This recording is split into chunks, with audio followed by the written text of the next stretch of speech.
जेवण म्हणजे फक्त पोटभरणं नसून ते चविष्ट आणि आरोग्यदायी हवं. म्हणूनच साई जीवन कोल्ड प्रेस्ड ऑइल बनवलंय सर्वोत्तम शेंगदाण्यांपासून. ना केमिकल्स ना उष्णता, झिरो कोलेस्ट्रॉल आणि ट्रान्स फॅट फ्री. प्रत्येक थेंबात शुद्धता, चव आणि आरोग्य. म्हणजेच तुमच्या हृदयासाठी आणि कुटुंबाच्या आरोग्यासाठी उत्तम.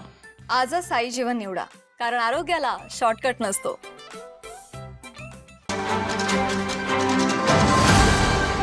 आजचा आपला विषय आहे नगरपंचायत निवडणुकीच्या मतदानासाठी प्रशासन सज्ज.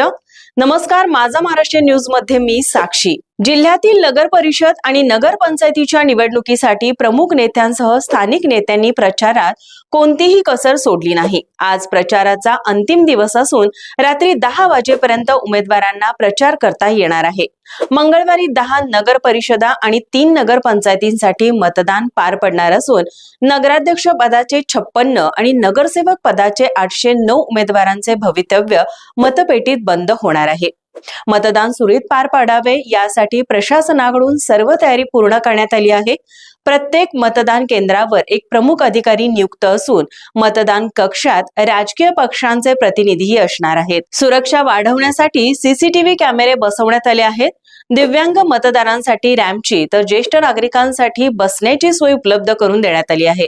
मतदारांनी मतदान ओळखपत्र किंवा मान्यताप्राप्त इतर कोणतेही ओळखपत्र घेऊन केंद्रावर येण्याचे आवाहन प्रशासनाने केले आहे. निवडणूक सुरक्षेसाठी पोलीस अधीक्षक 1, अतिरिक्त पोलीस अधीक्षक 2, पोलीस उपअधीक्षक 8, पोलीस निरीक्षक 10, सहाय्यक पोलीस निरीक्षक 30, उपनिरीक्षक 40, पोलीस कर्मचारी 780 आणि होमगार्ड 800 असा व्यापक बंदोबस्त तैनात करण्यात आला आहे. मतदानाची वेळ सकाळी 7:30 ते संध्याकाळी 5:30 अशीच असेल.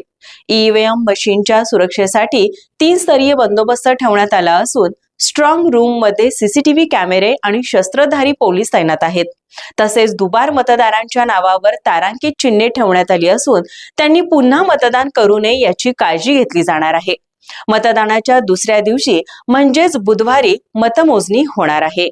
ताज्या घडामोडी पाहण्यासाठी माझा महाराष्ट्र न्यूजला आजच सबस्क्राईब करा.